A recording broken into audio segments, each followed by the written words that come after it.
السلام علیکم ورحمۃ اللہ وبرکاتہ۔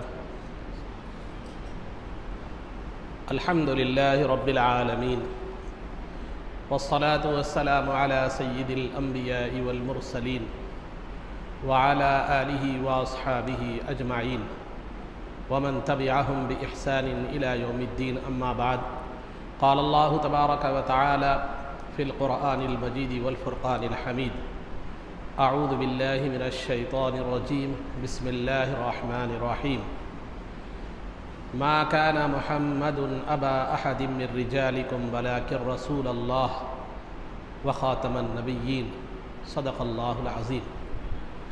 قال اللہ تبارک وتعالی فی شان حبیبہ صلی اللہ علیہ وسلم: ان اللہ وملائکتہ یصلون علی النبی یا ایہا الذین آمنوا صلوا علیہ وسلموا تسلیما۔ اللہم صل وسلم وزد وبارک علی حبیبک سیدنا ونبینا ومولانا محمد وعلی آلہ واصحابہ اجمعین۔ عزیزان محترم، اس سے قبل عقائد میں آپ حضرات کے سامنے قادیانی فرقے کی حقیقت اور اس کے عقائد کے عنوان سے گفتگو کا آغاز کیا گیا تھا، لیکن تمہیدی طور پر آپ کے سامنے ختم نبوت کے حوالے سے قرآنی آیات اور احادیث مبارکہ کا ذکر کیا گیا تھا، اور یہ بتلایا گیا تھا کہ نبی پاک صلی اللہ علیہ وسلم آخری نبی ہیں، اور آپ کے بعد نبوت کے تقریباً 30 دعوے دار پیدا ہوں گے، نبوت کا دعویٰ کرنے والے، اور وہ جھوٹے ہوں گے، کذاب ہوں گے، دجال ہوں گے۔ اور وہ سرکار دو عالم صلی اللہ علیہ وسلم کے زمانے سے ہی نبوت کے دعویٰ کرنے والوں کا آغاز شروع ہو چکا تھا، اور ابو بکر صدیق رضی اللہ تعالیٰ عنہ نے جن سے جنگ بھی فرمائی تھی، جس کو اسلام کی تاریخ میں جنگ یمامہ سے یاد کیا جاتا ہے، اور پھر دیگر بھی کئی جو ہے نا مدعیان نبوت کا دعویٰ کرنے والے پیدا ہوئے۔ لیکن مسیلمۃ الکذاب، جس سے ابو بکر صدیق رضی اللہ تعالی عنہ نے جنگ کی تھی، اس کے بعد اسلام کو سب سے بڑا نقصان پہنچانے والا جو فرقہ ہے دعوی نبوت کے حوالے سے، وہ فرقہ قادیانیت ہے۔ فرقہ قادیانیت ہے جس کا بانی جو ہے نا غلام احمد قادیانی ہے۔ اس نے ڈائریکٹ نبوت کا دعویٰ نہیں کیا، پہلے جو ہے نا محدث ہونے کا، مجدد ہونے کا، پھر عیسیٰ علیہ السلام مسیح ہونے کا، پھر مہدوی ہونے کا، پھر سرکار کی نبوت کا، پھر سرکار سے افضل ہونے کا بھی دعویٰ اس نے کر دیا۔ وہ کیسے ہے، وہ تفصیلات آپ کے سامنے آگے آئیں گی، لیکن سب سے پہلے اس کی شخصیت کے حوالے سے میں چند باتیں آپ کے سامنے بیان کرتا چلوں، تاکہ دعویٰ کرنے والی کی شخصیت کا جب اندازہ ہوگا تو پھر جو ہے نا اس کے دعوے کا بھی ہمارے پاس، اس کے دعوے کو سمجھنے میں بھی مدد ملے گی۔ سب سے پہلے جو ہے نا یہ شخص جو پیدا ہوا، اس وقت تک اب ہندوستان تقسیم نہیں ہوا تھا، جیسے پاکستان ہندوستان یہ تقسیم نہیں ہوا تھا۔ یہ اس وقت کی بات ہے کہ وہ جو ہے نا پنجاب کے ایک علاقے میں گرداسپور میں قادیان نامی ایک گاؤں ہے، اس گاؤں میں اس کی پیدائش ہوئی۔ قادیان نامی گاؤں میں اس کی پیدائش ہوئی، اسی نسبت سے اسے قادیانی کہا جاتا ہے۔ سب سے پہلے تو اس کی تاریخ پیدائش میں خود جو ہے نا گڑبڑ ہے۔ یہ کہتا ہے کہ میری تاریخ پیدائش 13 فروری جو ہے نا 1839 یا 40 ہے، یہ اس کا بیان۔ یہ بتاتا ہے کہ مجھے اس کے الہامات بہت خطرناک ہیں۔ یہ جو بھی باتیں بولتا ہے، جھوٹی سچی باتیں، یہ الہام کے ذریعے سے مجھے یہ الہام ہوا، اللہ رب العزت کی طرف سے مجھے یہ الہام ہوا، مجھے یہ الہام ہوا، مجھے الہام ہوا۔ آئیے میں الہام کے تعلق سے بھی آپ کو تشریح کرتا چلوں۔ الہام کہتے ہیں اللہ تعالیٰ کی طرف سے جو خیر اور اچھائی کی بات دل میں ڈالی جاتی ہے، اس کو الہام کہا جاتا ہے، اور جو شیطان کی طرف سے بری بات دل میں ڈالی جاتی ہے اس کو وسوسہ کہتے ہیں۔ تو در حقیقت یہ اس کے وسوسے ہوا کرتے تھے، لیکن اس نے ان وسوسوں کو الہام کا نام دے دیا۔ اس نے ان وسوسوں کو الہام کا نام دے دیا، کیونکہ یہ شخص دماغی طور پر بھی تھوڑا ڈسٹرب تھا، مینٹلی جو ہے نا ڈسٹرب تھا وہ۔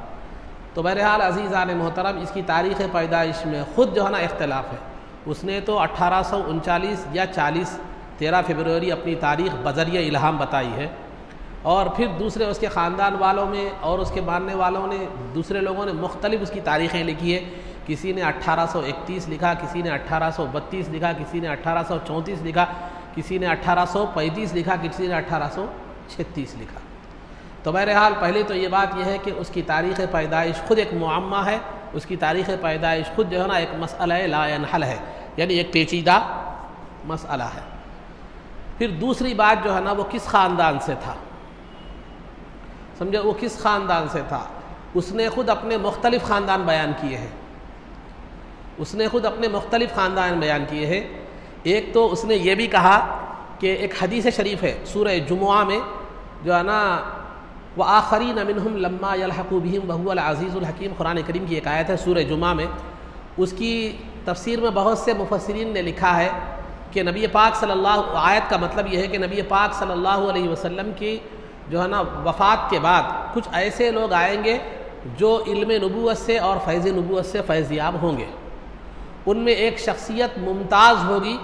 وہ شخصیت کے تعلق سے سرکار نے فرمایا تھا کہ فارس کے لوگوں میں ایک لڑکا ایسا پیدا ہوگا, وہ علم کو, اگر علم ثریا ستارہ جو سب سے اونچے مقام پر ستارہ ہوتا ہے, اس مقام پر بھی اگر وہ علم ہوگا تو وہ ثریا ستارے سے بھی وہ علم حاصل کر لے گا, وہاں سے بھی علم کو کیا کر لے گا, حاصل کر لے گا.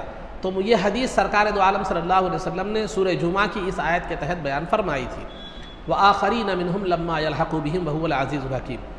تو مرزا غلام احمد قادیانی نے فارس کا ایک لڑکا کیا کرے گا, علم ثریا ستارے کے پاس بھی ہو تو وہاں سے کیا کر لے گا, وہ علم حاصل کر لے گا. وہ فارس کا لڑکا کون ہوگا, اس کو جو ہے نا محدثین, اکثر محدثین کی رائے یہ ہے کہ وہ امام اعظم ابو حنیفہ رحمۃ اللہ تعالیٰ علیہ.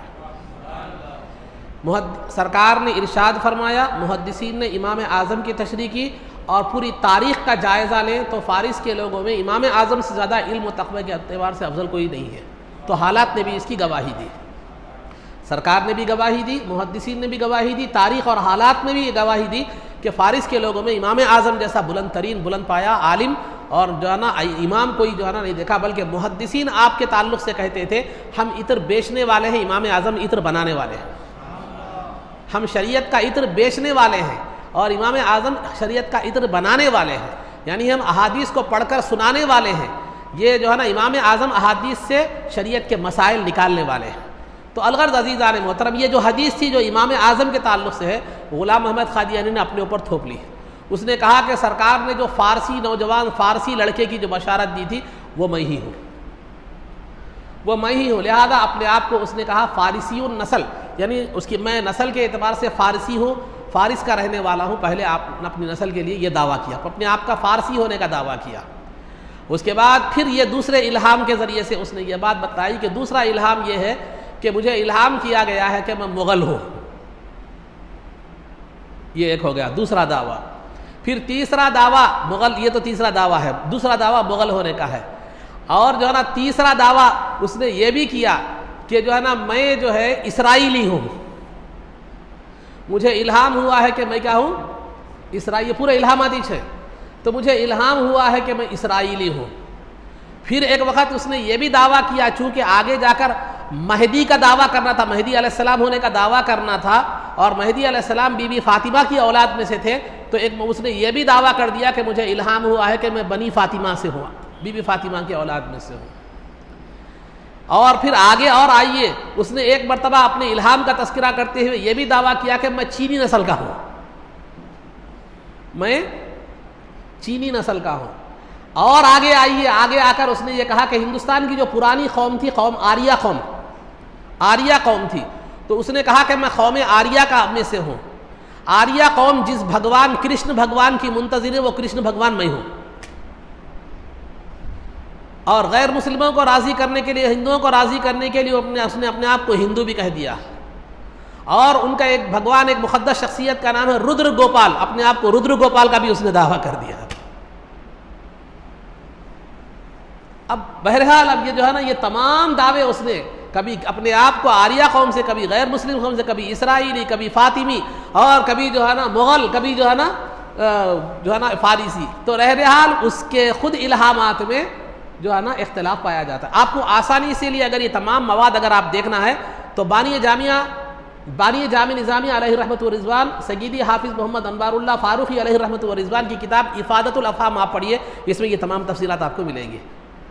تو بہت سی کتابیں ہیں، براہین احمدیہ، تذکرہ جو ہے نا قادیانیت وغیرہ وغیرہ، بہت سی متفرق کتابیں ہیں، لیکن میں جو مطالعہ کیا ہوں، میں نے جو بتایا ہے تمام مختلف کتابوں سے ہے، لیکن آپ کو آسانی سے ایک جگہ اگر اس کا تقریباً مواد آپ کو ملنا ہے تو بانی جامع نظامی علیہ رحمۃ و رضوان کی کتاب افادۃ الافہام جو رد میں لکھی گئی ہے ازالۃ الاوہام غلام احمد قادیانی کی کتاب میں، تو اس میں آپ دیکھ لیجئے پورا کچا چٹا مل جائے گا۔ بہرحال میں مختصر لا رہا ہوں، بس اگر میں یہ اس کو تفصیل سے بیان کرتا چلوں تو تقریباً 8-10 جمعہ نکل جائیں گے، لیکن میں مختصر لا رہا ہوں۔ تو پہلے میں اس کی کیفیت بتا رہا ہوں کہ کس قسم کا آدمی تھا، تاکہ آپ کو دعوی نبوت بھی اس کا سمجھنے میں کیا ہو جائے، آسانی ہو جائے۔ تو اس کے یہ پورے الہامات کی باتیں بتا رہا ہوں، الہامات کی باتیں۔ ایک الہام میں وہ کیا تھا، فارسی تھا، ایک الہام میں مغل بن گیا، ایک الہام میں فاطمی بن گیا، ایک الہام میں اسرائیلی بن گیا، ایک الہام میں جو ہے چینی بن گیا، ایک اسلام میں جو نا بہرحال آریائی بن گیا، ایک اسلام میں غیر مسلم بن گیا، ایک الہام میں وہ سکھ بھی بن گیا، ایک الہام میں اس نے کہا کہ میں سکھ ہوں۔ تو اس طرح جو ہے نا اس نے اپنے نسب کے تعلق سے، اپنے خاندان کے تعلق سے خود مختلف جو ہے نا متضاد جو ہے نا اپوزٹ باتیں اس نے کی ہے۔ میں آپ کو یہاں ضمناً ایک بات بتلاتا چلوں کہ جو ہے نا بہت سے لوگ خواب سناتے ہیں، تو لہذا ایسے خواب سنانے والوں سے بھی کیا کیجئے، احتراز کیجئے۔ دیکھیے ہاں خواب کا میں انکار نہیں کر رہا ہوں، لیکن سرکار دو عالم صلی اللہ علیہ وسلم کا ارشاد گرامی ہے کہ اصدقہم رؤیا اصدقہم جو ہے نا لسانا قولا، کہ سرکار دو عالم صلی اللہ علیہ وسلم کا ارشاد گرامی ہے جو بات کا جتنا سچا ہوتا ہے اس کا خواب بھی اتنا سچا ہوتا ہے۔ تو لہذا ہر کوئی خواب سناتے رہے تو ہم گرویدہ نہیں ہو جانا۔ تو ایسے خوابہ سنانے والے بھی آج آپ کو ملیں گے، یہ الہام کے حوالے سے بتا رہا ہے۔ آپ خواب سنانے والے، میں نے خواب میں ایسا کیا، خواب میں ویسا کیا، خواب میں ایسا کیا، بلکہ میں نے آپ کو ایک بطور لطیفے کے بات بتاؤں، میرے ساتھ جو واقعہ پیش آیا ہو، تو ایک صاحب سے میں نے پوچھا، کیا پوچھا، وہ اپنے آپ کو سید لکھتے ہیں، وہ اپنے آپ کو سید کہتے ہیں۔ تو میں نے وہ صاحب سے پوچھا کہ بھائی آپ سید ہیں؟ تو ہاں سید ہے، تو کیا مطلب آپ کا شجرہ وغیرہ کچھ نسب وغیرہ کیسا؟ بولے تو انہوں نے کہا نہیں، ایک مرتبہ بی بی فاطمہ میرے خواب میں آئی تھی، انہوں نے مجھے بیٹا کہہ کر پکارا، لہذا میں سید اس وقت لکھتا ہوں۔ یہ ایسے بھی مثال کے طور پر، تو میں ایک مثال آپ کے سامنے دیا ہوں، یہ میرے ساتھ ہوا سو واقعہ ہے، اللہ کے گھر میں بیٹھ کر میں یہ بات کر رہا ہوں، پوری وثوق کے ساتھ، پورے بھروسے کے ساتھ، پورے ہوش و حواس کے ساتھ۔ تو اس طرح جو خوابوں کے جو شہزادے ہوتے ہیں، جو خواب سناتے رہتے ہیں، ہر ایک کے خواب سے آپ متاثر ہونے کی ضرورت ہے۔ پہلے دیکھیے شخصیت کیسی ہے، اور جو حقیقت میں اللہ والا ہوتا ہے وہ اپنی فضیلت کے لیے خواب وغیرہ نہیں سناتا، اپنی شخصیت کو بنوانے کے لیے، اپنی ذات کو بنوانے کے لیے، کیونکہ ان کی شخصیت ایک مسک کی طرح ہوتی ہے، مسک ایک خوشبو کا نام ہے، مسک کی طرح ہوتی ہے، ان کا وجود ہی ان کی جو ہے نا فیض سے کیا کر دیتا ہے، دنیا کو معطر کر دیتا ہے۔ انہیں بتانے کی ضرورت نہیں کہ میں اللہ کا ولی ہوں، میں اللہ کا مقرب بندہ ہوں، ان کا کردار، ان کا عمل، ان کا تقویٰ اور طہارت خود کیا کر دیتا ہے، بتلاتا ہے۔ اب ہمارے جیسے جو لوگ ہوتے ہیں ہر طرح اعتبار سے خالی ہوتے ہیں، ان کو بتانے کی ضرورت پڑتی ہے، سمجھ میں آ رہی بات؟ ہاں، تو جہاں شور و پکارا، شور و غل ہوتا ہے، وہاں حقیقت بہت کم ہوتی ہے، ہو سکتی ہے اگر کم، بہت کم ہوتی ہے۔ عام طور پر مثال، عام اس کے اعتبار سے بتا رہا ہوں، عام مشاہدے کے اعتبار سے۔ تو بہرحال عزیزان محترم، تو پہلے اس نے یہ کام کیا، یہ نسب کے معاملے، پہلے تاریخ گڑبڑ، پھر نسب گڑبڑ، پھر اس کے بعد ان کو خود جو ہے نا، یہ مرزا غلام احمد قادیانی کو خود جو ہے کبھی یہ کہتا ہے کہ میں مرد ہوں، کبھی یہ کہتا ہے کہ میں عورت ہوں۔ اس کا الہام بتاتا ہے کہ وہ الہام کہتا ہے کہ میں نے جو ہے نا، مجھے الہام ہوا کہ اللہ رب العزت نے مجھے الہام فرمایا کہ تم ایک نوجوان ہو، نوجوان مرد ہو، اور ایک الہام میں کہتا ہے کہ تم مرد سلامت ہو، یعنی ایک مکمل مرد ہو۔ یہ ایک الہام کی بات غلام احمد قادیانی کے الہام ہے۔ دوسرے الہام میں کہتا ہے کہ کشف کی حالت میں نے اپنے آپ کو عورت دیکھا، اور اللہ رب العزت کو مرد کی حالت میں دیکھا، اور اللہ رب العزت نے مردوں جیسا فعل میرے ساتھ کیا، اور مجھے خوشخبری دی کہ تجھے اولاد ہوگی۔ اب یہاں اپنے آپ کو عورت دیکھ رہے ہیں، تو اپنے دعوے مرد ہونے میں بھی ڈاؤٹ، کہ کبھی مرد ہونے کا تذکرہ، کبھی عورت ہونے کا تذکرہ، یہ اپنی ذات، اپنی جنس کے تعلق سے بھی، اپنے جینڈر کے تعلق سے بھی ڈاؤٹ میں ہے۔ تاریخ تو گئی، ٹھیک ہے، تاریخ ہو سکتا ہے، پھر یہاں نسل کے بارے میں ڈاؤٹ، یہاں تو جینڈر کے بارے میں بھی کیا ہے، ڈاؤٹ فل ہے۔ کبھی مرد کہہ رہا ہے اپنے آپ کو، کبھی اپنے آپ کو کیا کہہ رہا ہے؟ عورت کہہ رہا ہے. یہ ہو گئی بات. اب اس کے بعد آئیے تعلیم کے بارے میں. بہت سی تفصیلات ہیں، میں وہ تفصیلات میں نہیں جا رہا ہوں، زندگی کے ایک مختصر خاکہ آپ کے سامنے پیش کر رہا ہوں تاکہ آپ کو آگے کے دعوے سمجھنے میں کیا ہو، سہولت ہو. تعلیم کے تعلق سے ایک بات یاد رکھیے، تو انبیاء علیہم الصلاۃ والتسلیم کا دنیا میں کوئی استاذ نہیں تھا. جتنے بھی انبیاء کو آپ دیکھیں گے ان کی زندگیوں کو، انہوں نے کسی استاذ کے سامنے زانو ادب طے نہیں کیا، اور کسی استاذ کے سامنے نہیں پڑھا، کسی مدرسے میں انہوں نے داخلہ نہیں لیا. ان کا معلم اللہ رب العزت ہوتا ہے. اللہ رب العزت انہیں تعلیم دیتا ہے، جیسے کہ خود اللہ تعالیٰ نے سرکار کے حوالے سے فرمایا وَعَلَّمَكَ مَا لَمْ تَكُنْ تَعْلَمْ، کہ جو ہے نا اللہ رب العزت نے آپ کو وہ تمام چیزیں سکھلائی جو آپ نہیں جانتے تھے. تو اللہ سرکار کا معلم کون ہوا؟ وہ کیا ہے معلوم ہے؟ اللہ رب العزت ہے. پھر جبریل جو تھے وہ ایک ذریعہ تھے. جیسے تختی کتاب آپ کے سامنے کیا ہوتی ہے؟ ایک ذریعہ ہوتی ہے. حقیقت میں آپ کا علم کس سے سیکھتے ہیں؟ استاد سے سیکھتے ہیں. تو جبرائیل ایک ذریعہ تھے وہ علم کا، وہ بھی مستقل ذریعہ نہیں تھے. بس اوقات وہی جبرائیل کے ذریعے سے بھی نازل ہوتی تھی، بغیر وضاحت ڈائریکٹ بھی نازل ہوتی تھی. تو بہرحال یہ ایک بحث الگ ہے. تو بتانا یہ مقصود ہے کہ تعلیم و تربیت انبیاء علیہم الصلاۃ والتسلیم نے کبھی بھی کسی سے تعلیم، کسی دنیا کے آدمی سے تعلیم حاصل نہیں کی. اسی وجہ سے میرے استاذ محترم سید شاہ طاہر رضوی رحمۃ اللہ تعالی علیہ ہمیشہ یہ فرمایا کرتے تھے، نبی امی. نبی امی، امی کے معنی عربی میں ان پڑھ کے آتے ہیں، لیکن میرے استاذ محترم ہمیشہ نبی امی کے حوالے سے سرکار کا ایک لقب امی بھی ہے. تو نبی امی کی تفسیر یہ فرماتے تھے کہ وہ ذات جس نے مخلوق میں سے کسی سے نہ پڑھا ہو. نبی امی کا مطلب وہ ذات جس نے کیا ہے معلوم مخلوق میں سے کسی سے نہ پڑھا ہو. ان پڑھ نبی نے، نعوذ باللہ ان پڑھ نبی نے. ارے جو ان پڑھ ہو وہ قیامت کے بارے میں خبر کیسے دے سکتا ہے؟ قیامت کے بعد کیسے خبر دے سکتا ہے؟ طب نبوی کی بنیاد جس پر ہے کہ جو ہے نا علاج کے بارے میں کیسے خبر دے سکتا ہے؟ سائنس کے بارے میں کیسے خبر دے سکتا ہے؟ چاند کے بارے میں کیسے خبر دے سکتا ہے؟ اور وہ نبی بھی ہو، جاہل، نعوذ باللہ ان پڑھ بھی ہو، اور یہ تمام چیزیں ہر چیز کے بارے میں خبر دے رہا ہو. تو بہرحال یہ ایک الگ بات ہے. تو اس نے جو ہے نا کیا کیا، نبی چونکہ جو ہے نا تعلیم و تربیت کسی غیر سے حاصل نہیں کرتے، اسی لیے چونکہ آگے اس کو نبوت کا دعویٰ کرنا تھا، اس نے کہا کہ میں نے کسی سے تعلیم، تفسیر، حدیث یا دینی علم کسی سے میں نے کوئی تعلیم حاصل نہیں کی، دنیا میں میرا کوئی استاذ نہیں ہے، بلکہ اللہ نے جو الہام کے ذریعے سے مجھے کیا ہوتی ہے، تعلیم حاصل ہوتی ہے. یہ پہلا دعویٰ یہ تھا. اس کے بعد خود اسی نے دعویٰ کیا کہ میرے والد نے ناظرہ قرآن پڑھنے کے لیے جو ہے نا اور فارسی زبان سیکھنے کے لیے ایک استاذ کو مقرر کیا تھا جب میری عمر 8-10 سال تھی. تو وہ جو ہے نا میری عمر فضل الہی اس استاذ کا نام تھا. ناظرہ قرآن کے لیے، فارسی کے لیے استاذ کا تقرر، نام کیا ہے استاذ کا؟ فضل الہی. پھر اس کے بعد دوسرا دعویٰ یہ ہے، میں کچھ اور جب بڑا ہوا تو جو ہے نا میرے والد نے اور ایک استاذ کا تقرر کیا، جو ہے نا عربی کی کچھ کتابوں، نحو، صرف وغیرہ سیکھنے کے لیے عربی کی کچھ کتابوں کو سیکھنے کے لیے ایک استاذ کا مقرر کیا جن کا نام فضل احمد تھا. اور میں جب 17-18 سال کا ہوا تو اس کے بعد مجھے بڑی بڑی کتابیں عربی کی وغیرہ تفسیر حدیث سیکھنے کی ضرورت پیش آئی. تو میرے والد نے ایک استاذ کا تقرر کیا جس کا نام گل علی شاہ تھا. خود اساتذہ کا تذکرہ. ایک طرف تو میرا کوئی استاذ نہیں، دوسری طرف یہ. تو یہ تھا دماغی فطور. اس کے بعد آئیے، یہ صاحب نوکری بھی کرتے تھے. سیال کوٹ میں ایک جو ہے نا کمشنر آفس میں نوکری تھی. خواہش تھی کہ جو ہے نا دنیاوی علوم حاصل کریں، دنیاوی ترقی کریں، دنیاوی عہدوں کی ترقی کی لالچ اور خواہش بہت زیادہ تھی. اور ساتھ ہی ساتھ جو ہے نا حکومت سے کہ قریب ہونا اور شاہی حکومت سے قریب ہونے کا جذبہ بھی بہت زیادہ تھا. یہ دو چیزیں تھیں بہت زیادہ، دنیاوی ترقی اور جو ہے نا کیا کی دنیاوی ترقی حاصل کرنا، عہدوں پہ ترقی حاصل کرنا، اور شاہی حکومت سے قرب حاصل کرنا. یہ دو جذبے تھے. اس وقت شاہی حکومت کون سی تھی؟ برطانیہ کی. اس وقت ہندوستان پر برطانیہ کا حکومت کا دور تھا. ہندوستان پر برطانیہ کی حکومت تھی اس وقت. یہ 1857 سے پہلے کی بات ہے.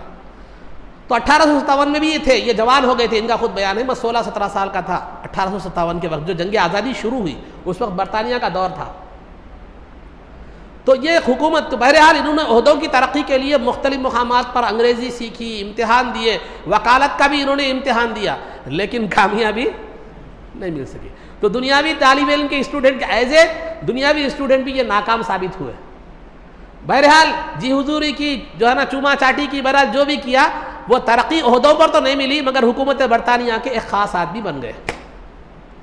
اور برطانیہ حکومت نے انہیں برطانیہ بھیج کر اسلام کے خلاف جو ہے نا لٹریچر ان کو کیا کیا معلوم ہے، سکھایا، اور اسلام کے خلاف لٹریچر جو ہے نا پیا. اور ایک غلام احمد قادیانی جو انگریزی جو ہے نا وہ تھا، انگریزی وفادار تھا، جو انگریزی جو ہے نا کیا بول سکتے ہیں اس کو، وہ نوکر تھا، اس کے طور پر انہوں نے اسلام کے خلاف پورا، سرکار کی ختم نبوت کے خلاف پورا جو ہے نا اس کو تیار کر کے، تعلیم کو دے کر اس کو تیار کر کے ہندوستان میں پیش کیا.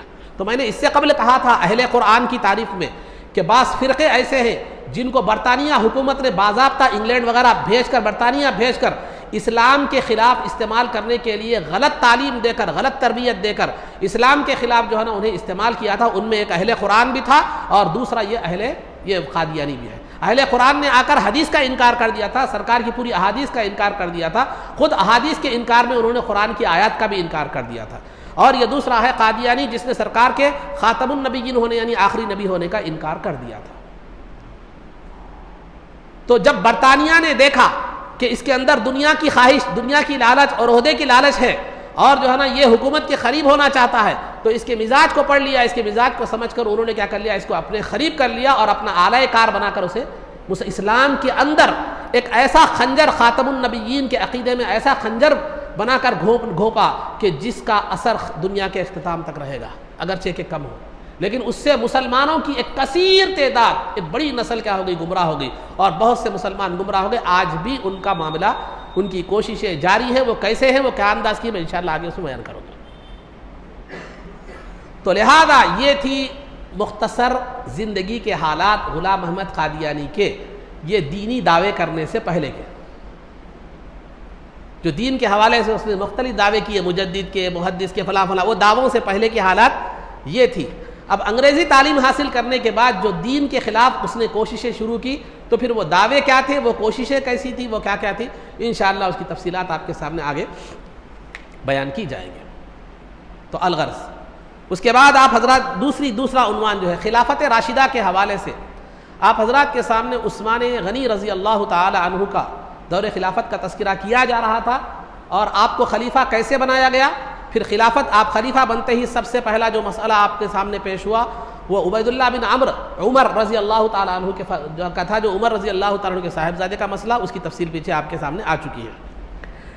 اب آپ کا دور حکومت کا طرز اور انداز کیا تھا عثمان غنی رضی اللہ تعالیٰ عنہ کا. دیکھیے عثمان غنی رضی اللہ تعالیٰ عنہ نے جو ہے نا عمر رضی اللہ تعالیٰ عنہ کی جو طرز حکومت تھا، ان کے جو حکومت کا انداز تھا، اسی انداز پر آپ نے اپنا دور حکومت انجام دیا. لیکن اسی میں جو ہے نا تھوڑی سی تبدیلی آپ نے فرمائی، تھوڑا سا اضافہ فرمایا. عمر رضی اللہ تعالیٰ عنہ کی وصیت پر مغیرہ بن شعبہ جو تھے، ایک گورنر کو آپ نے معزول کر دیا، بعض گورنروں کو معزول کر دیا آپ نے. تھوڑی بہت تبدیلیاں آپ نے کی. کچھ بغاوتیں اٹھی تھی عمر فاروق رضی اللہ تعالیٰ عنہ کے بعد، آپ نے ان بغاوتوں کو ختم کر دیا. کچھ آذربائیجان یا کچھ علاقے جو تھے وہ نامکمل رہ گئے تھے، آپ نے ان پر پوری فتح کیا کی، حاصل کر لی. اور جو ہے نا آپ کے زمانے میں جو ہے نا دوسرا یہ کہ طرز حکومت تو وہی تھا، لیکن کچھ ترقیاں اس میں ہوئی تھی، بغاوتیں کچھ آپ نے کچل دی، اور جو ہے نا کچھ ممالک جو ابھی مفتوحہ نہیں، پورے طور پر فتح نہیں ہوئے تھے، ان کو آپ نے جو ہے نا فتح کیا. اور ملک شام جو تھا، شام کا جو ملک تھا وہ مختلف ریاستوں میں کیا ہے، بٹا ہوا تھا. عمر فاروق رضی اللہ تعالیٰ عنہ نے ان ریاستوں میں سے ایک ریاست کا جو ہے نا گورنر امیر معاویہ رضی اللہ تعالیٰ عنہ کو بلایا تھا، جبکہ ملک شام ابھی ریاستوں کی شکل میں بٹا ہوا تھا.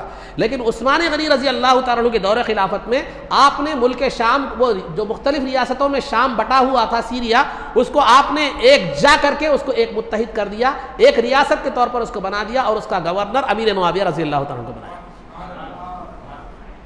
یہ تبدیلی آپ نے فرمائی، قاطر خواہ جو تبدیلی بتا رہا ہوں.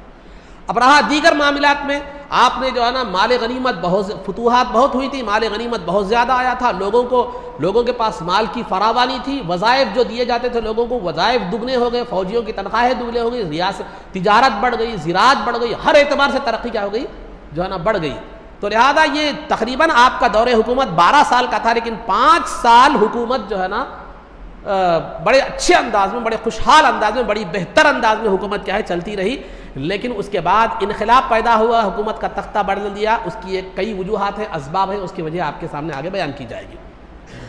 تو یہ کارنامے جو تھے عام طور پر آپ نے عمر فاروق رضی اللہ تعالیٰ عنہ کے طرز حکومت کو ہی آپ نے بہتر بنایا، کچھ تبدیلیاں کی، کچھ بغاوتوں کو کچل دیا، کچھ علاقوں کو آپ نے فتح کیا یہ 5 سالوں میں، کیونکہ اس کے بعد پھر موقع نہیں مل سکا، حالات بدل گئے، یہ ہو گیا. لیکن آپ کی جو خاطر خواہ جو تبدیلیاں تھیں، جو آپ کی ترہ امتیاز جو کہا جا سکتا تھا، آپ کی خصوصیات میں جس کو شامل کیا جا سکتا تھا، ان میں ایک جو ہے نا آپ کا جو کارنامہ تھا، جو سب سے اہم کارنامہ، وہ قرآن جو عہد صدیقی میں جمع کیا گیا تھا اس کی اشاعت تھی.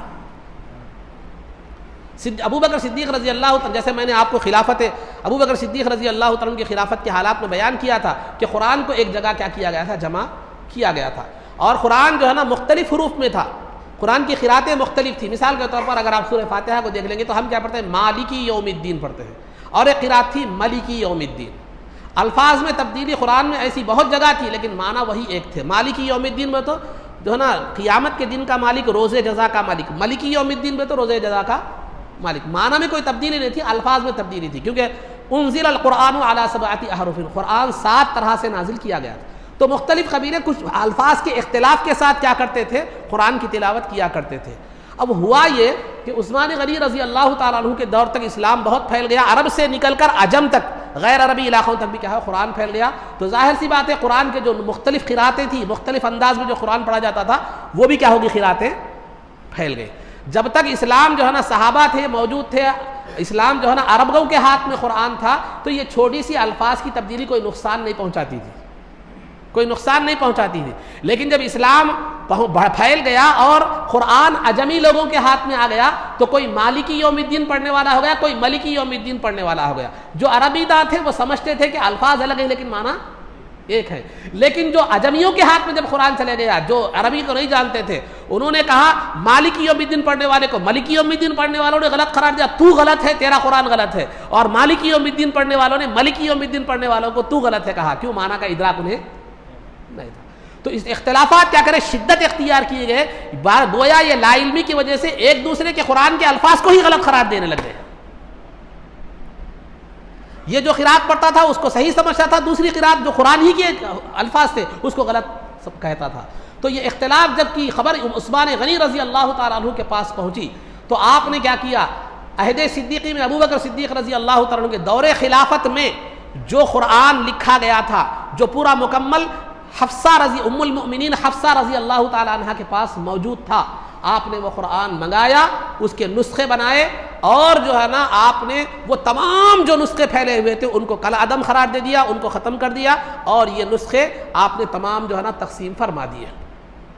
یہ تمام تقسیم کیا کر دیے، نسخے فرما دیے. قرآن کا ہی نسخہ تھا یہ، عثمان غنی رضی اللہ عنہ عہد ابو بکر میں جمع ہوا تھا یہ قرآن، بڑی پوری احتیاط کے ساتھ، پوری اس کے ساتھ، اس کی بھی ایک لمبی تاریخ ہے، وہ کبھی پھر وقت بیان کی جائے گی کسی وقت.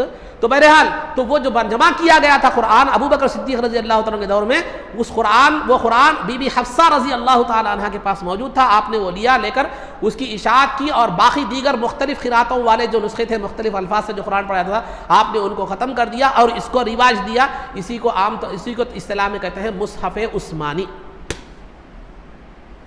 مصحف عثمانی. تو غیر رافضیوں نے جو ہے نا اس قرآن کو بھی یہ نام دے دیا کہ یہ ابو بکر اور عثمان نے قرآن کو بدل دیا، جو حقیقی قرآن نہیں ہے، جبکہ وہ قرآن حقیقی قرآن ہی تھا. ابو بکر صدیق رضی اللہ تعالیٰ عنہ نے اسے حقیقی قرآن کو ہی جمع کیا تھا، عثمان غنی رضی اللہ تعالیٰ عنہ نے اس کو جمع کر اس کی اشاعت کی تھی.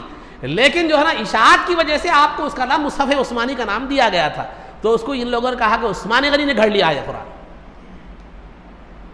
تو بہرحال عداوت کہاں سے کہاں تک کیا ہے انسان کو لے جاتی. تو یہ بہت بڑا کارنامہ تھا کہ ایک بہت بڑا اختلاف، جو قرآن کی قراتوں کو غلط قرار دیا جا رہا تھا، لوگ ایک دوسرے کو غلط اور کافر تک کہہ رہے تھے، تو عثمان غنی رضی اللہ تعالیٰ نے اس اختلاف کو کیا کر دیا، ختم کر دیا. یہ بہت بڑا کارنامہ آپ کا، امتیازی کارنامہ، جو خصوصی کارنامہ ہے، جو کسی اور کو حاصل نہیں تھا. دوسری چیز جو ہے جو اہم تھی آپ کے دور حکومت میں، وہ تھی بحری بیڑا، بحری فوج، سمندری فوج کی تیاری. عمر فاروق رضی اللہ تعالیٰ عنہ کے دور خلافت میں بھی ایک مرتبہ جو ہے نا رومیوں سے سمندری جنگ ہوئی تھی، لیکن اسلام کو بہت زیادہ نقصان پہنچا تھا، مسلمانوں کو بہت زیادہ نقصان پہنچا تھا، تو عمر فاروق رضی اللہ تعالیٰ عنہ سمندری جنگ کے قائل نہیں تھے، سمندری جنگ کرنے سے آپ نے منع فرما دیا تھا کیونکہ اس نے مسلمانوں کا بہت نقصان ہوا تھا۔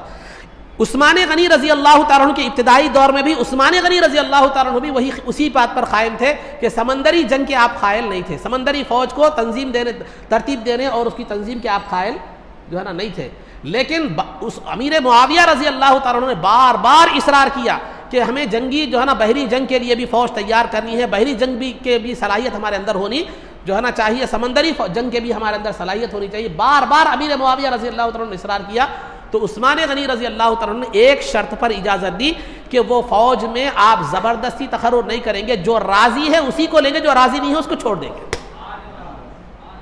تو چنانچہ امیر معاویہ رضی اللہ تعالیٰ عنہ نے فوجی جو ہے نا سمندری فوج کی تیاری کی اور حملہ کیا، ایک جزیرے پر حملہ کیا، فتح نصیب ہوئی، ہمتیں بڑھ گئی اور اسلام میں ایک سمندری فوج، مضبوط فوج تیار ہوئی، اور 31 ہجری میں رومیوں نے 6 جہازوں کے ذریعے سے حملہ کیا اسلامی حکومت پر، تو وہ سمندری فوج نے انہیں شکست فاش دے دی۔ تو یہ عثمان غنی رضی اللہ تعالیٰ عنہ کا جو ہے یہ آپ کے سلطنت، آپ کی خلافت کا یہ خاصہ ہے کہ سمندری فوج اور سمندری بحری جو ہے نا فوج تیار ہوئی، اور اس میں اہم رول جو تھا وہ سیدنا امیر معاویہ رضی اللہ تعالیٰ عنہ کا تھا۔ تو تاریخ اسلام میں بحری فوج کی تیاری کا اگر موجد اگر کسی کو کہا جائے تو وہ امیر معاویہ رضی اللہ تعالیٰ عنہ تھے، اور سرپرستی اگر اس کی تو عثمان غنی رضی اللہ تعالیٰ۔ اور آپ کے دور خلافت میں یعنی عثمان غنی رضی اللہ تعالیٰ کے دور خلافت میں مسجد نبوی کی بھی توسیع ہو گئی۔ مسجد نبوی کے اطراف آپ جب سرکار کے زمانے میں بھی جب مسجد نبوی کی توسیع کی بات آئی، تو جب اس کو وسیع کرنے کی بات آئی تو وہاں کچھ زمین خریدنے کی ضرورت پیش آئی، تو عثمان غنی رضی اللہ تعالیٰ نے اپنی ذاتی صرفے سے اس زمین کو خرید کر جو ہے نا مسجد نبوی میں شامل کیا تھا۔ پہلی مرتبہ جو زمین خریدی گئی مسجد نبوی کے لیے، جو زمین خریدی گئی، سرکار ہجرت کر کے جب تشریف لائے مدینے میں، تو وہ کھجوروں کے سکھانے کا 2 بچوں کا وہ زمین تھی، تو ابو بکر صدیق رضی اللہ تعالیٰ نے اس کی قیمت ادا کی تھی۔ اصل جو زمین خریدی گئی پہلی مرتبہ مسجد نبوی کی، تو ابو بکر صدیق رضی اللہ تعالیٰ کی رقم سے خریدی گئی۔ بعد میں توسیع کی بات آئی خود سرکار کے زمانے میں، تو بازو کی زمین خرید کر عثمان غنی رضی اللہ تعالیٰ نے دی۔ آپ کے دور خلافت میں مسلمان اور زیادہ ہو گئے تھے، مسجد نبوی کی توسیع کی اور زیادہ ضرورت پیش آ رہی تھی، تو عثمان غنی رضی اللہ تعالیٰ عنہ نے اطراف و اکناف کے مسلمانوں سے کہا کہ آپ لوگ اپنی زمینیں بیچ دیں تاکہ مسجد میں شامل کی جا سکے۔ بہت زیادہ اچھی خاصی رقم کا انہوں نے پیشکش کی تھی، لیکن انہوں نے یہ کہہ کر انکار کر دیا کہ مسجد نبوی سے قربت دوری ہمیں گوارا نہیں ہے، ہم اپنی مسجد سرکار کی مسجد کے، ہم اپنے گھر اور اپنی جو ہے نا ہماری زمینیں سرکار کی مسجد کے قریب ہوں، یہ شرافت سے ہم محروم ہونا نہیں چاہتے۔ آج مسلمان جو ہے نا، یہ تو صحابہ کا عقیدہ تھا، جو مسجد کے اطراف جو زمینیں تھیں وہ زمینوں کو بیچنا نہیں چاہ رہے تھے، کیوں؟ اس لیے کہ جو ہے نا کہیں سرکار کی مسجد سے دوری، قربت کا جو شرف ہے اس سے محروم نہ ہو جائے۔ لیکن آج مسلمان مسجدوں کے تعلق سے مختلف عقیدے ہیں، مسجد کا سایہ گھر پہ نہیں پڑنا، مسجد کی آواز گھر میں نہیں آنا، لاؤڈ اسپیکر کی آواز گھر میں نہیں آنا، یہ مختلف، تو وہ ایمان میں اور یہ ایمان میں فرق دیکھ لیجیے آپ۔ تو بہرحال 5 سال لگ گئے لوگوں کو منانے میں، تقریباً 5 سال لگ گئے۔ اس کے بعد آپ نے لوگوں کو منایا، راضی کیا، اس کے بعد زمینیں کچھ ملی تو آپ نے مسجد نبوی کو لمبائی میں 20 گز اور چوڑائی میں 30 گز آپ نے توسیع دی، اور اس میں پتھر، نقش والے پتھر، منقش پتھر، اور جو ہے نا ایسے ستون تیار کیے جو سیسا پگھلے ہوئے ستون، سیسا پگھلا ہوا سیسا اس کے اندر ڈالا گیا۔ ایک خوبصورت مسجد جو ہے نا آپ کے زمانے میں تعمیر ہوئی، مسجد نبوی کی خوبصورتی کا آغاز وہاں سے ہو، ایک منقش انداز میں، خوبصورت انداز میں۔ یہ تھے عثمان غنی رضی اللہ تعالیٰ عنہ کے دور خلافت کے قابل ذکر کارنامے۔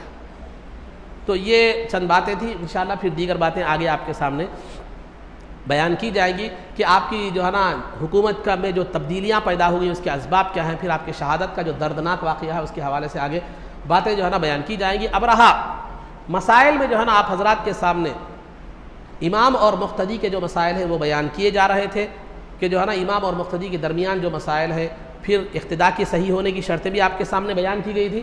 اب رہا مقتدی کتنے قسم کے ہوتے ہیں، مقتدی کتنے قسم کے ہوتے ہیں؟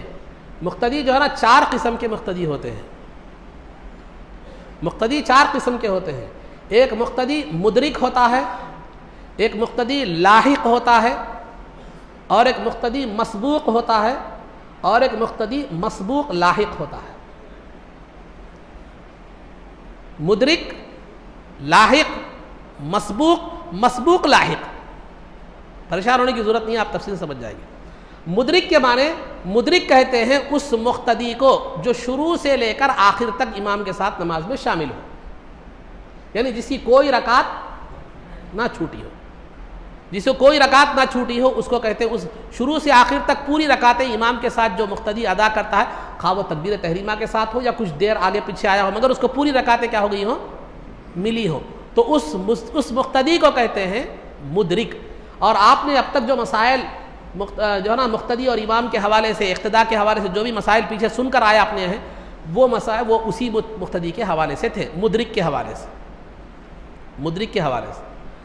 مسبوق کہتے ہیں، دوسرا ہے لاحق. دوسرا مقتدی ہے لاحق. لاحق کا مطلب کہتے ہیں ایسے مقتدی کو کہتے ہیں جو شروع سے امام کے ساتھ تو شریک رہا ہے لیکن درمیان میں کسی وجہ سے اس کی رکعتیں چھوٹ گئی. درمیان میں کسی وجہ سے اس کی رکعتیں چھوٹ گئی ہو، یا کچھ رکعتیں وہ امام کے ساتھ پڑھا ہو، کچھ رکعتیں تنہا پڑھا ہو، اس کو کیا کہتے ہیں، لاحق کہتے ہیں. مثال، دو مثالیں آپ کے سامنے دوں گا. ایک آدمی مثال کے طور پر ظہر کی نماز ہے، مثال کے طور پر لیجیے ظہر کی نماز ہے، شروع میں امام کے ساتھ شریک رہا، ایک مقتدی امام کے ساتھ شریک رہا. دوران نماز ہوا کیا، اس کا وضو ٹوٹ گیا. دوسری رکعت میں مثال کے طور پر اس کا وضو ٹوٹ گیا. اب وہ کیا کیا، گیا جا کر وضو کر لیا. وضو کر کے آنے تک کیا ہو گیا، اس کی ایک یا دو رکعتیں چھوٹ گئی. دوسری رکعت میں یہ واقعہ ہوا تھا، جب وہ وضو کر کے آنے تک امام صاحب کیا ہو گئے، تیسری رکعت میں چلے گئے. تیسری رکعت میں چلے گئے تو اس کی دوسری رکعت بھی اسے دوسری مثال کا دوسری رکعت کے قیام میں اس کا وضو ٹوٹ گیا تھا. اب وہ جو ہے نا وضو کر کے آنے تک امام صاحب کیا ہو گئے، تیسری رکعت شروع کر دی. تو اب اسے کیا کرنا ہے، امام صاحب کے ساتھ ملنا ہے؟ نہیں، اسے پہلے اپنی گئی ہوئی رکعتیں ادا کرنا ہے. آ کر اسے قیام کرنا ہے، قیام کرنا ہے. پھر اس کے بعد کیا کرنا ہے، رکوع کرنا ہے. پھر اس کے بعد سجدہ کرنا ہے، پھر 2 سجدے کرنا ہے. تیسری رکعت میں امام صاحب کے ساتھ مل گیا تو ٹھیک ہے، نہیں ملا تو امام صاحب آگے آگے ان پیچھے پیچھے اپنی رکعتیں ادا کرتا ہوا جائے گا. آخری قاعدے تک بھی امام کے ساتھ ملا تو ٹھیک ہے، نہیں یہ آخری قاعدے تک آنے تک امام صاحب سلام پھیر دیے تو ٹھیک ہے، اس کو اپنی گئی ہوئی رکعتیں ادا کرتے ہوئے پیچھے سے آنا پڑے گا.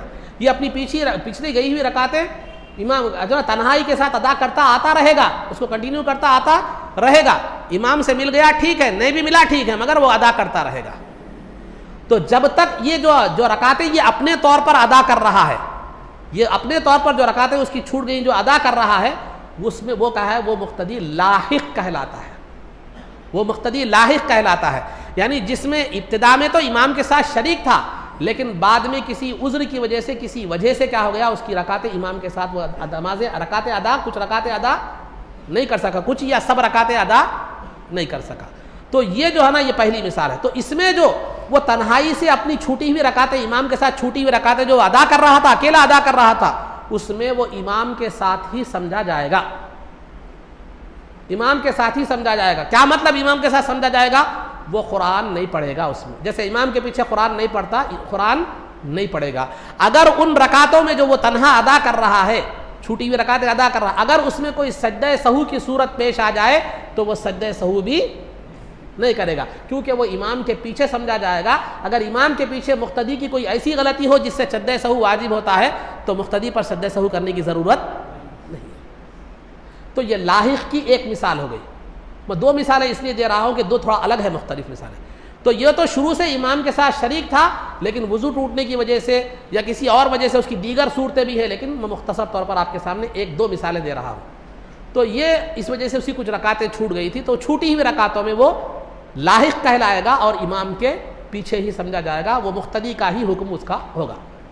دوسری صورت کیا ہے، اگر امام مسافر ہے، امام جو ہے نا مسافر ہے، تو امام کیا کرے گا، 4 رکعت والی نماز میں 2 رکعت ہی پڑھے گا. تو اگر کوئی آدمی امام مسافر ہے تو نماز سے پہلے اسے اعلان کر دینا چاہیے کہ میں مسافر ہوں. ہو سکا تو مسئلہ بھی بتانا چاہیے کہ یہ سلام پھیر دینے کے بعد مقتدی کیسے نماز پڑھیں گے، یہ مسئلہ بھی اسے بتا دینا چاہیے. تو اگر امام مسافر ہے 4 رکعت والی نماز میں، ظہر کی نماز امام پڑھا رہا ہے، تو امام کے پیچھے جو مقتدی ہیں وہ مسافر نہیں ہے، مقیم ہیں۔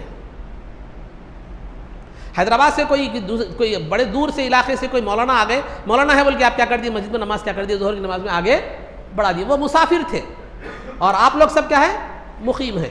تو کیا ہوا کہ آپ کیا کرنا ہے، تو وہ 2 رکعت نماز پڑھائیں گے، پڑھانے کے بعد وہ سلام پھیر دیں گے۔ آپ وہ قاعدے میں جو ہے نا، جو قاعدہ 2 رکعت کی بات کریں گے، وہ کیا کریں گے، وہ اتحیات بھی پڑھیں گے، درود ابراہیم بھی پڑھیں گے، دعائے معصورہ بھی وہ پڑھیں گے، پڑھ کر وہ سلام پھیر دیں گے، لیکن آپ صرف اتحیات پڑھ کر خاموش بیٹھنا ہے۔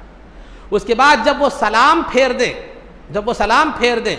تو سلام پھیرنے کے بعد وہ جب سلام دوسری طرف سلام پھیرتے ہی آپ کو، چونکہ آپ کو اور 2 رکعت پڑھنا ہے، وہ تو مسافر تھے، ان پر 2 رکعت تھی، آپ کو اور 2 رکعت پڑھنا ہے، تو آپ اٹھ کر باقی 2 رکعتیں کیا کریں گے، ادا کریں گے۔ وہ باقی 2 رکعتوں میں آپ لاحق کہلائیں گے، تو اس میں آپ کیا کریں گے، صرف سورہ فاتحہ نہیں پڑھیں گے، امام کے پیچھے سمجھے جائیں گے، سورہ فاتحہ کی اتنی دیر آپ خاموش رہیں گے، اس کے بعد پڑھیں گے نہیں سورہ فاتحہ، رکوع و سجود کر کے اپنی نماز کو باقی 2 رکعتوں کو مکمل کر لیں گے، اور اس دوران آپ امام کے پیچھے سمجھے جائیں گے، آپ کو قرآن نہیں پڑھنا ہوگا۔ اگر سجدہ سہو کی کوئی صورت پیش آئے تو آپ کو سجدہ سہو کرنے کی بھی ضرورت نہیں ہے، تو آپ ان چھوٹی ہوئی باقی کی 2 رکعتوں میں لاحق کہلائیں گے۔ پہلی جو مثال تھی اس میں بھی جو رکعتیں آپ اپنے طور پر ادا کر رہے ہیں، وضو کر کے آنے تک جو رکعتیں چھوٹ گئیں جو اپنے طور پر ادا کر رہے ہیں، اس میں بھی آپ کیا کریں گے، لاحق کہلائیں گے، امام کے پیچھے ہوں گے۔ ہاں، اب رہا پچھلے جو مثال میں نے دی تھی، اس میں اگر جو رکعت آپ تنہا ادا کر رہے ہیں وہ سورہ فاتحہ اور ضم سورہ والی رکعت ہے، تو آپ سورہ فاتحہ اور ضم سورہ کی اتنی دیر خاموش ٹھہریں گے۔ اگر صرف سورہ فاتحہ والی رکعت ہے تو آپ صرف سورہ فاتحہ کی اتنی دیر خاموش کھڑے رہیں۔ باقی رکوع کی تسبیح، سجدے کی تسبیح، اتحیات، درود ابراہیم، دعائے معصورہ جیسے امام کے پیچھے پڑھتے ہیں ویسے پڑھیں گے۔